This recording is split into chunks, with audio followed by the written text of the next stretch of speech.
In section 6 of Troy Township, there are 2 towers that are situated over the shallow aquifer. In section 33 of Mazeppa, there appears to be 2. And then in section 32 of Mazeppa and in section 5 of Troy, and no, that was in section 5, they're close. I can't tell based on the scale, comparing the scales, but they're close. But I would say conservatively 6 of the 32 towers may be situated over the shallow aquifer, based upon our staff review.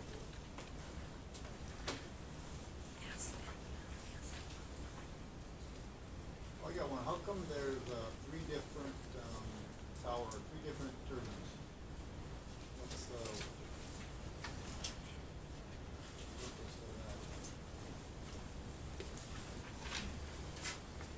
So the reason behind the different turbine models is because not all wind is equal throughout the site in its entirety.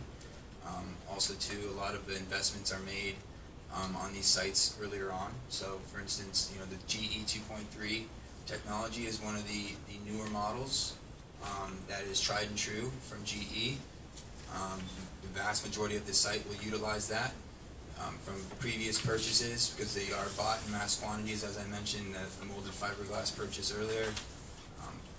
We will have turbine locations where it makes sense to install either lower rated turbines or smaller turbines, or maybe the rotor diameter is not as big because the bigger turbine would not work at as efficient as possible compared to a smaller rated turbine.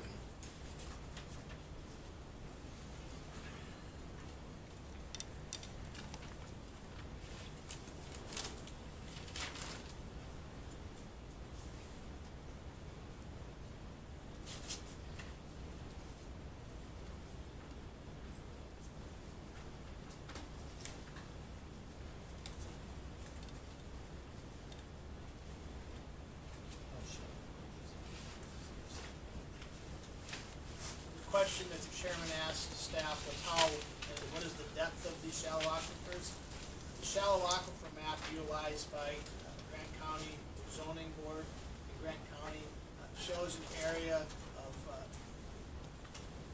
geographic areas where the soils are conducive to having shallow aquifers anywhere less than 50 feet from the Earth's surface.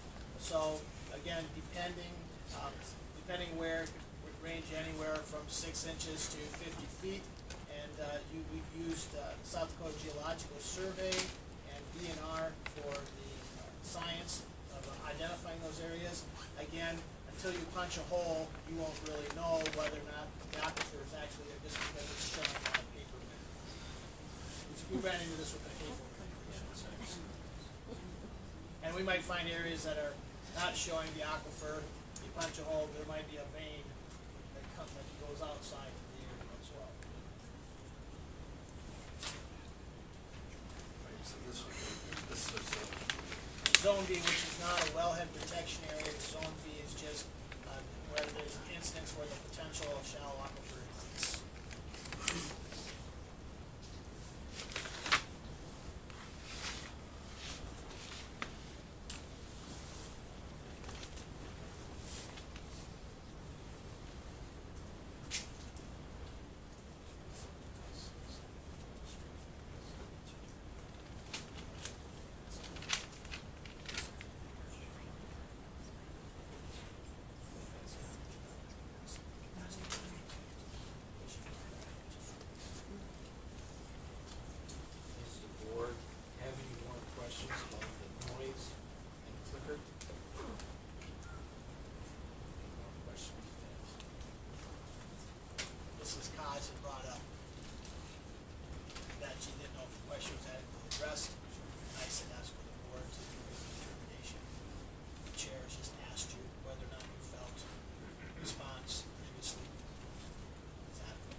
What is the actual noise level difference once it's not rated in the 1, 2, 3, 4 fashion? 45 to 50. sorry, Mr. Chair, you're asking what 40 or 50 or 45 would sound like, is that? I mean, you don't measure it with a tape. So, It's like an earthquake. yeah, it's on, we do noise on a logarithmic scale. So essentially 10 decibels, so if you go to 40, so let's say if I shut up for a second and nobody speaks in the room for a second. The whispering that's going on back there. Right here, just in the room, because of the fan coming off of this guy here, off the turbine here, and the HVAC system, we're probably sitting around 45 to 50 decibels in the room right now, just with everything being quiet.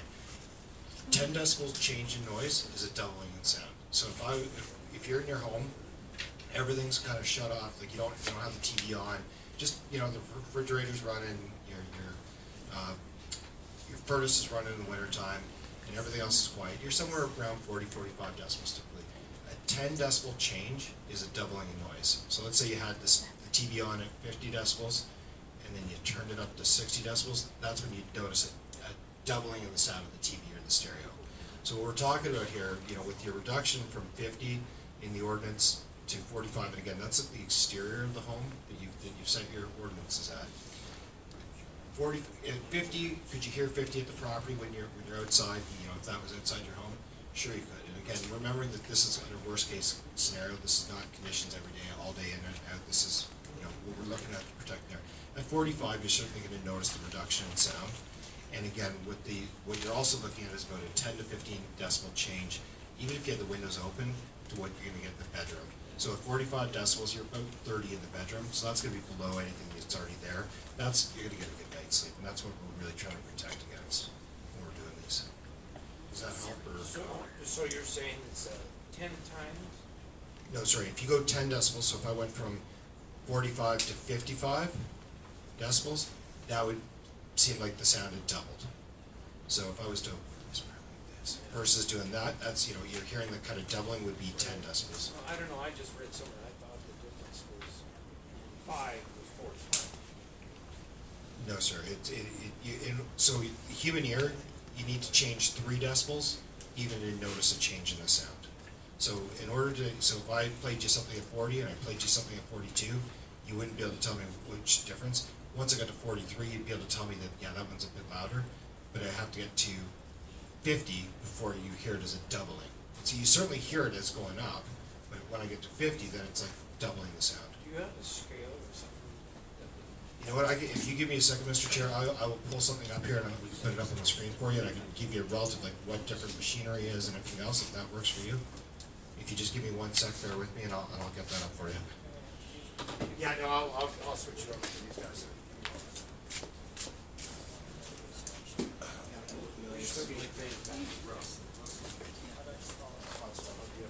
We're gonna take a 5-minute break. Everybody, use the restroom, stretch your legs.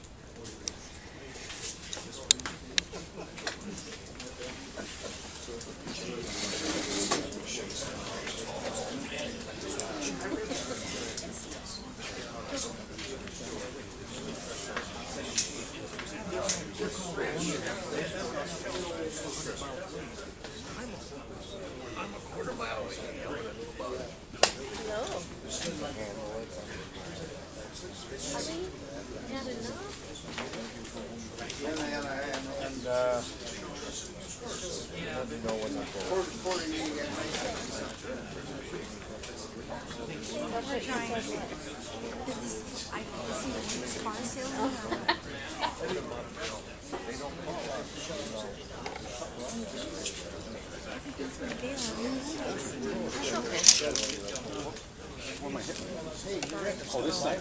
Busting up the joint, I'm sorry. Pulling a China shop. What are you doing tonight? I need to go get something to drink. I'm thirsty. Some of them are upstairs. Yeah. Gum. Oh, is it gum? Yeah. Oh, it's Tic Tac gum. Cool. I went a little nuts.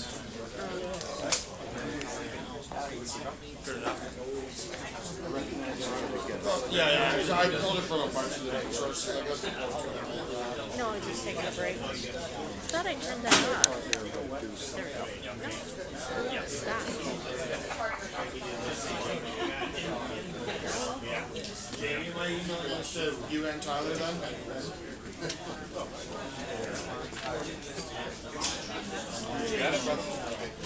are emailing this to both of you. You and John.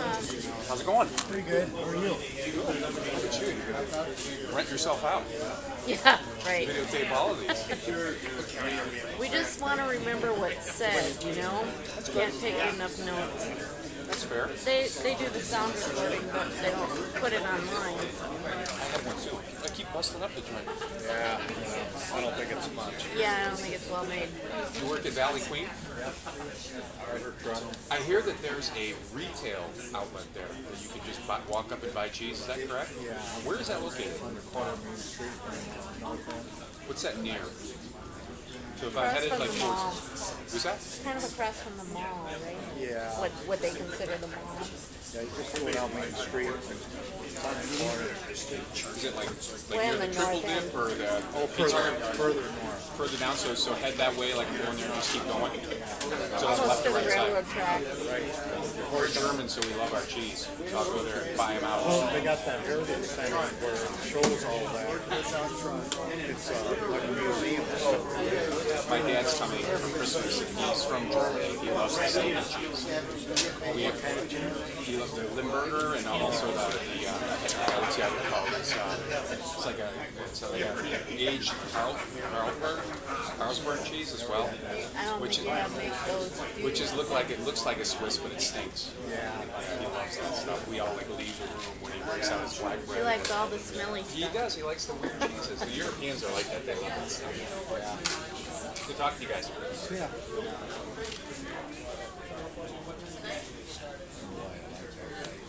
Here's a nice one. Okay, it should be on its way. Okay. Yeah. It's true. cyberspace. You can't even get your points up.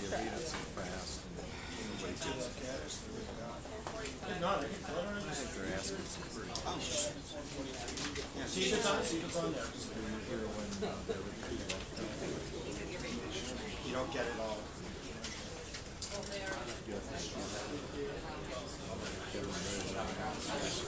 Yeah, yeah. Again, I can't do it between you two. Just, actually, you know what? Just,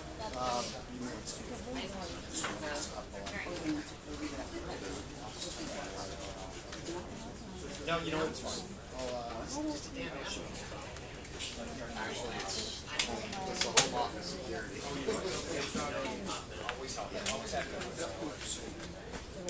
don't have any I don't have my on me. I usually do. What do you need? An Apple converter for HDMI.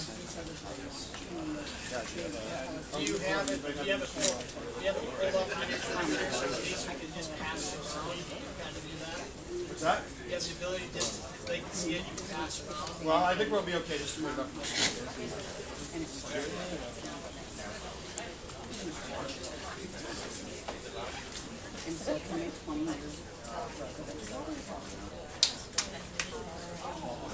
Yeah, you know what? I can't. It's going to be on my phone in my box. Yeah, no kidding. All right. All right, let's see what we can do. See if Donna can text Jamie and get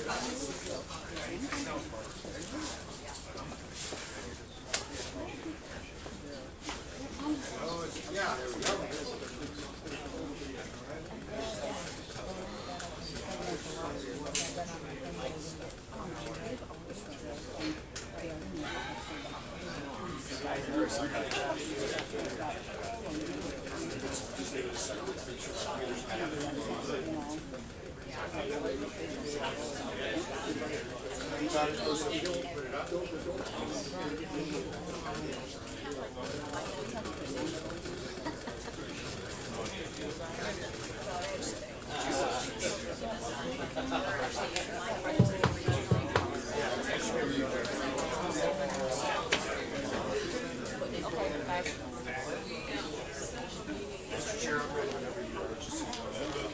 I'm not saying you should go now, I'm just letting you know.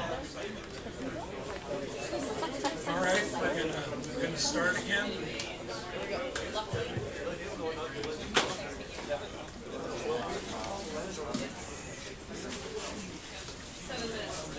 Yeah, we are bringing it back together. The chair has called the board back together, so as soon as we get the full membership up here, we'll get started.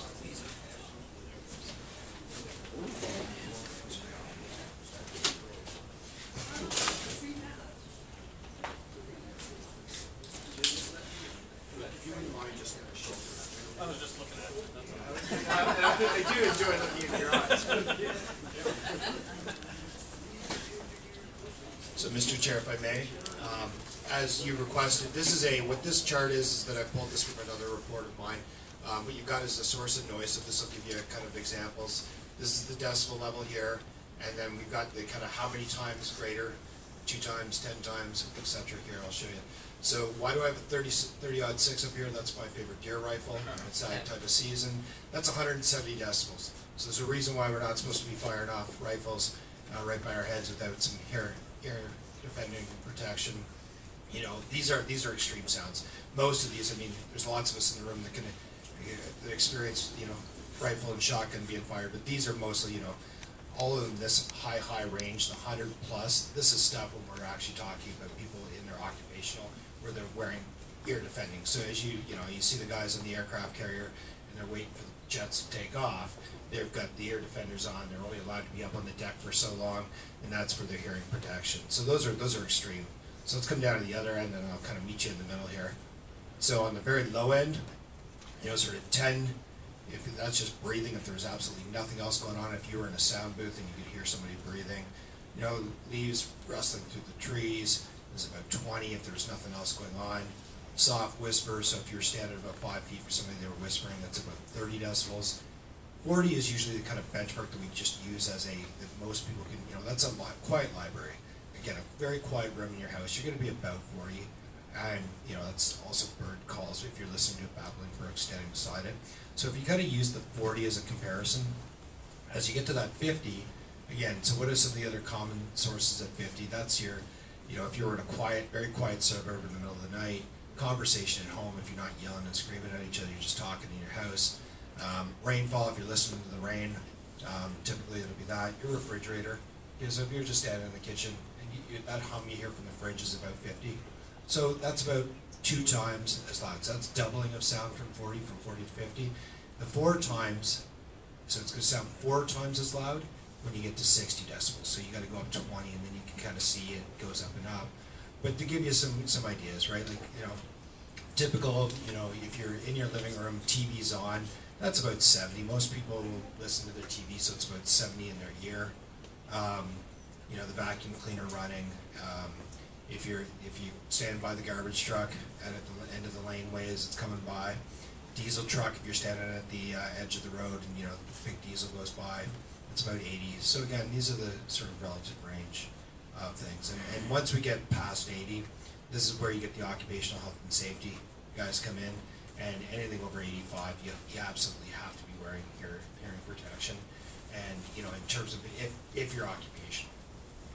So that kind of gives you a range. So your 50 that you have in the ordinance existing, that's a very common level set by many counties, and even, for example, North Dakota, the state actually has a 50 decibel level.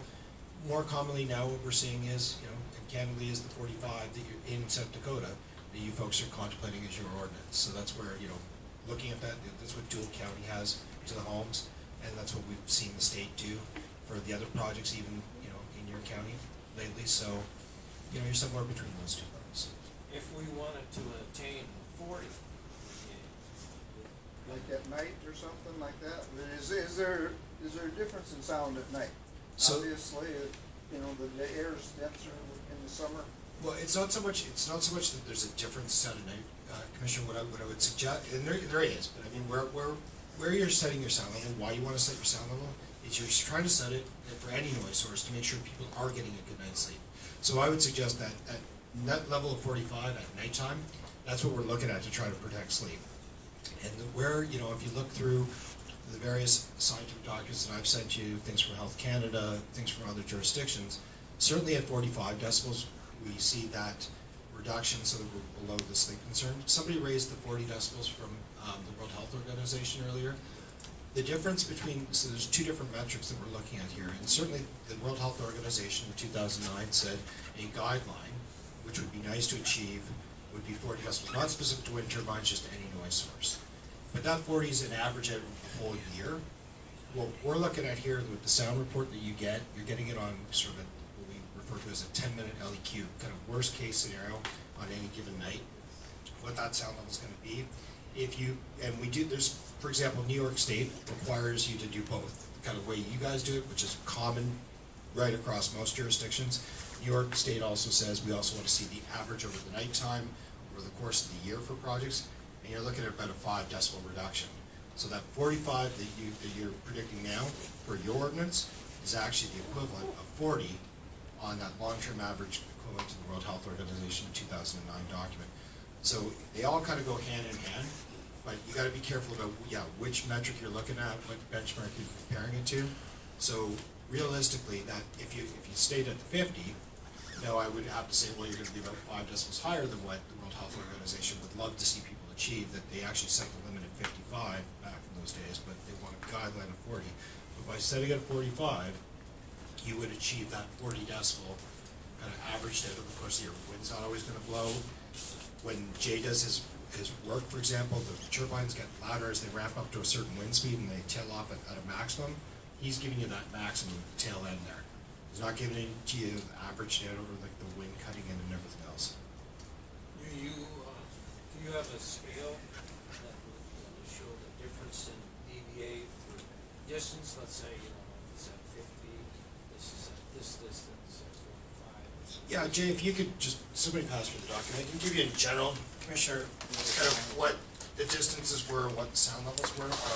Again, these are just all the buildings. Okay, so remember, this isn't just the residences, but if you looked at that table that Jay produced in his report, which again, very common, which gives you the sound level as well as the distance, and we just, I know off the top of my head, give or take what it's going to be, but I'd rather go to the table so that I'm not just making it up as we go here. But so back in that Appendix C, it gives you the distance is on the far right.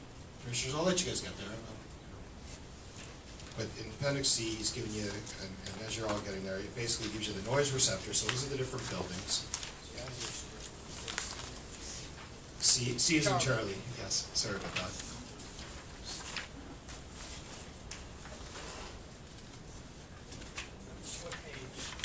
Sorry, I'm kind of right in the app. Is this the application in the same order? So right near the end of your document, you should be right.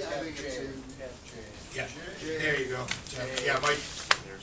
J is in Juliet, and then Appendix C.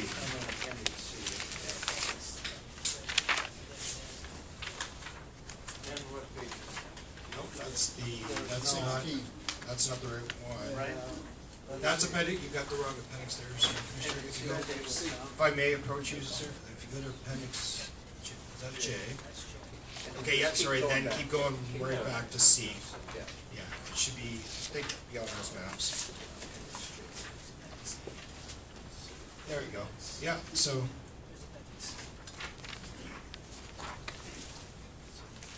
Okay, so. Alright, I think we're just about there. Everybody good? So if you look at this again, so if I just kind of go across, what this is the noise receptor, those are all the structures. Remember, these aren't all houses because of the way your existing ordinance is, but those are barns, structures, and properties. Northing and easting is just the location. Elevation, that's part of the sound model. He gives you the sound level, so this is that kind of worst. The real case sound is that on that LEQ basis that you're looking at changing your ordinance to as well, which it already is. And then the distance. So if you take a look just at the first kind of, I'd say the first 4, those give or take are about 40 decibels. You've got to be somewhere around almost 2,500 feet to out to just about 3/4 of a mile or just over 3/4 of a mile. And then if you kind of keep coming down, you're somewhere around 4,000 feet, give or take, at 40 decibels. If you want to move into some of the closer ones, if you kind of come down to, I'd say about a third, almost halfway down, there's one that's